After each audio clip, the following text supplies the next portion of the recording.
Hey YouTube, this is a video of my 1991 Honda Civic $50 paint job. It's a little bit dirty, but came out really nice actually.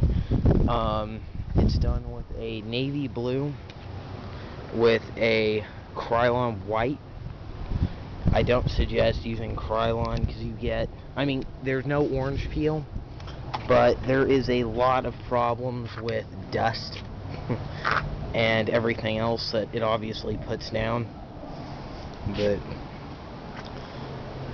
in all, it turned out really nice. Got a little bit of orange peel on the paint back here, but it's just in this little box on the trunk, and none of my friends ever notice it, so it doesn't really ever bother anybody. But the roof is white, the trunk is white, and the hood has some white on it. It has kind of a joke for a stereo. I mean, most of the cars original, but I blacked out the chrome because most of it was just falling off anyway. So I blacked it out, which gives it a little bit of a nicer stance. Unfortunately, before I did it, my brother broke the windshield again, so I'm having to buy another windshield because the car just got turned over to me. But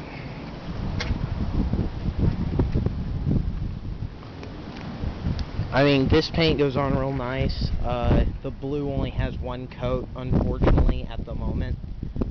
I need to buy the rest of the paint. But the white has about 3 coats and needs about 2 more to be finished.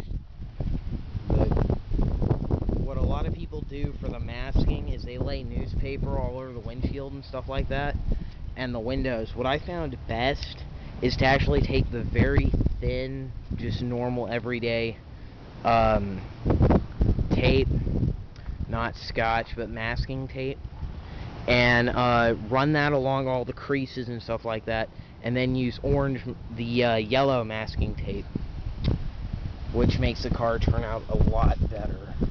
But the bumper is a little bit different in the car at the moment because it's got a lighter blue underneath the blue that's on the car, actually, due to the fact it was just happened to be so like that, because I was trying out the bumper to try and match up original colors.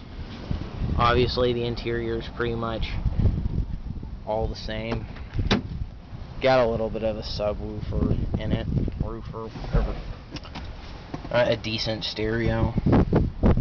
Obviously now you can probably see the crack. It's quite bad, actually. And then there's one running all the way across. Unfortunately. Obviously, right here you can see how the paint actually matches the old paint. I think the only difference is I used flat blue instead of gloss, which, if even my dad, who really didn't want me painting in the first place, said it actually matches really well.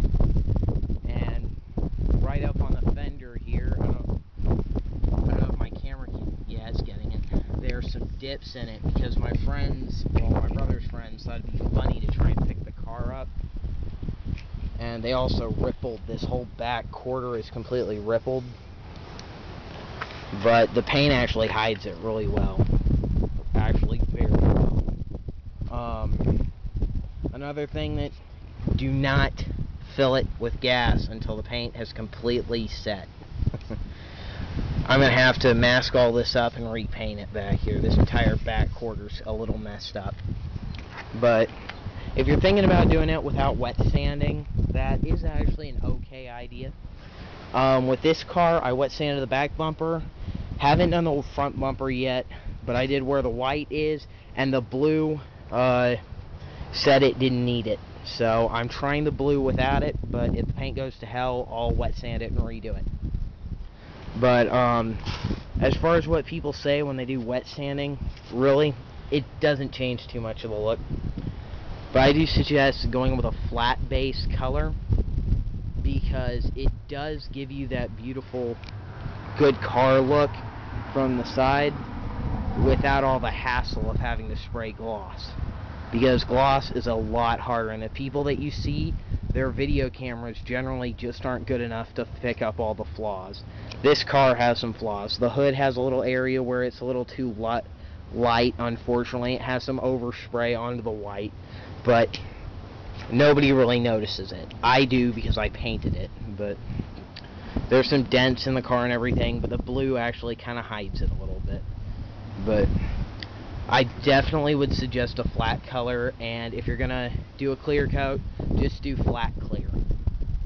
They do sell that. I think it's under Krylon or something like that. But overall, I'm very happy with the way this car turned out. So if you're thinking about doing it yourself, it is not as hard as people say it is. Just remember, you need at least $50.